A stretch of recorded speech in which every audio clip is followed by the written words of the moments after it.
Hello, I'm Dr. Marianne Teitelbaum, and today we're going to talk about rosacea.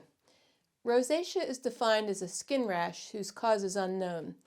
It's said that the small vessels in the face dilate, creating reddening, irritation, sometimes acne, grease on the face.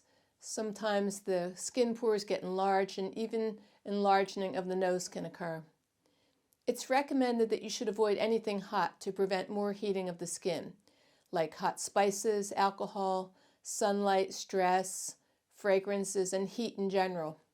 Now, while these recommendations are correct, what really needs to be done is to dig deeper into the underlying causes. And with every patient I see, I tell them that it's like putting pieces of a puzzle together in order to first identify all the underlying causes.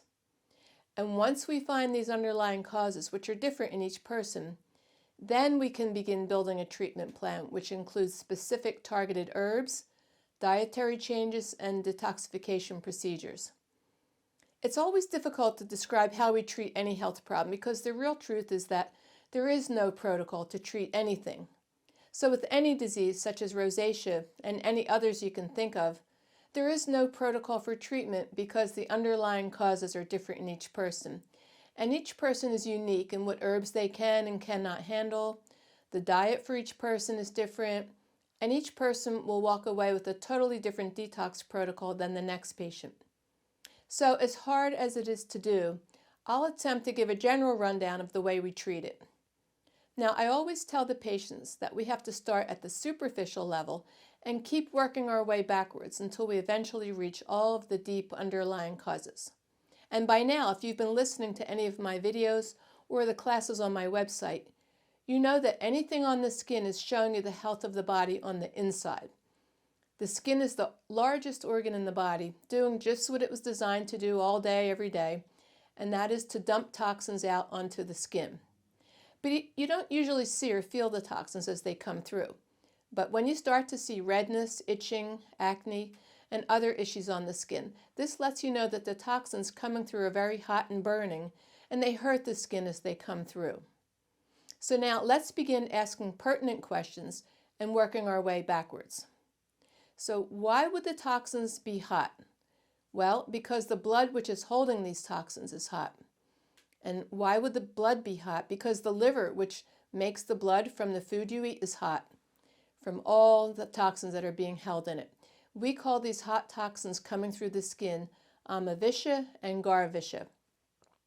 Amavisha forms in the gut if either something is wrong with your digestion and or the food is too heavy and it tends to remain stuck in the bowel instead of absorbing into the bloodstream.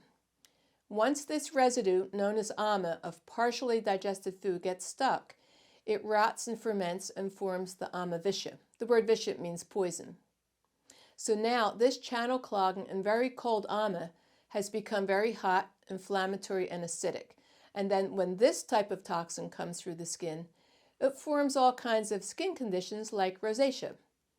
So the first step in treating rosacea is to identify and treat all the weaknesses in digestion, which includes the gut microbiome, the liver, and the gallbladder, to help prevent the formation of amavisha in the first place. And of course, we have to look at the diet. The second type of hot toxin is known as garvisha. Now, these toxins are made outside the body, like pharmaceuticals, skincare products, air pollution, pesticides, perfumes, fragrances, and the toxins found in processed foods. So in these cases, we have to see all the mistakes that person's making with these types of chemicals and try to reduce them to as few as possible.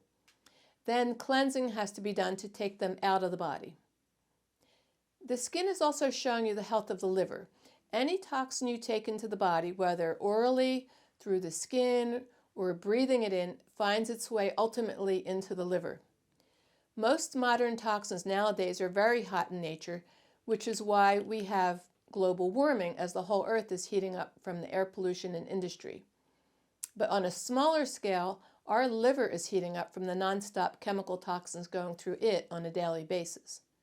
Then again, if the liver gets hot, the liver makes the blood, then the blood gets hot, which heats up the toxins sitting in the blood, as I just mentioned.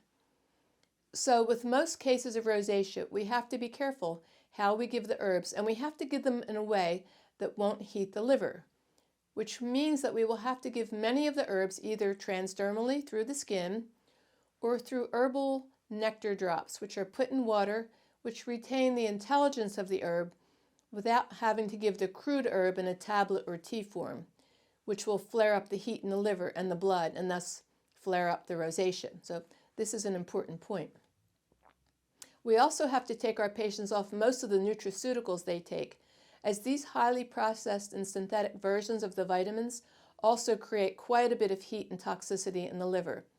And many times we even have to take the patient off herbs, even the Ayurvedic ones that they're taking, as they unwittingly are swallowing lots of herbal tablets, tinctures, and teas in their efforts to get well, but they're actually heating the liver even more, stoking the flames for the skin condition. We all know by now that we've surrounded ourselves with about 80,000 chemicals in the food, air, water, on the skin, and in the pharmaceuticals. Most chemicals get stored in our body in our fat cells. The sweat is the detox pathway of the fat cells. Therefore, we have to use a wide variety of herbs to detox both the fat cells and the sweat. And to make matters even more complicated, whenever you look at any skin problem, you're looking at toxins that were stuck in your bone marrow. So this also means that we have to clean the bone marrow, but you have to be very artful in your approach to doing this, because the skin can flare up even more when you begin pulling toxins out of the bone marrow. And this is because when you pull toxins from any of the deep tissues, like the bone marrow, they will come out through channels into the bowel movement, urine, and the sweat. Now, you might not see them in the bowel movement and urine, but you can definitely see them coming through the skin, especially when they're so hot and reactive, which means that your wonderful detox of the bone marrow will now flare up your skin condition. So you have to do very slow detox over the long haul, rather than attempting to pull the toxins out very quickly, which everyone wants to do. And during the cleanses, you have to lubricate the physical channels as they come through, so they don't rupture the channels on their way out. And you have to do all this cleaning of the liver, the blood, the sweat, the fat cells, and the bone marrow, while at the same time keeping the liver cool. Fortunately, my teacher and mentor, Dr. RK Mishra, who I interned with for 20 years, taught me all the details of how to do this correctly. It took me many years to learn, but his 5,000-year-old family lineage of Ayurveda, known as Shakavansya Ayurveda, or SVA, were all dermatologists. So thanks to Vaidya Mishra, I was able to learn the correct way to treat these very difficult skin conditions, taking all the precautions every step of the way, and guiding each patient very carefully down their own unique, narrow path as they recover. He made various skin creams, skin clays, probiotic creams for the skin, clays for the liver, and many types of abhyanga oils for daily oil massages. And each patient gets their own unique tea recipe using remedies to direct the toxins away from the skin and into the urine, remedies to calm down the reactivity of the toxins as they come through the skin, remedies to clean the fat cells, purify the sweat, and cool the heat in the liver. Now, there are many other avenues we could take depending on what's needed in each patient, but in this video, I hope to give you a general idea of the correct way to treat rosacea, rather than just giving antibiotics, which will make this problem worse in the long run, as the antibiotics will destroy more of the gut microbiome and heat the liver even more. I hope you can see the very deep way we address not only rosacea, but all skin conditions. This is a truly inspired way of tackling the problems from the source, as opposed to giving each patient the same treatment designed only to keep the skin cool and free of infection. Thank you.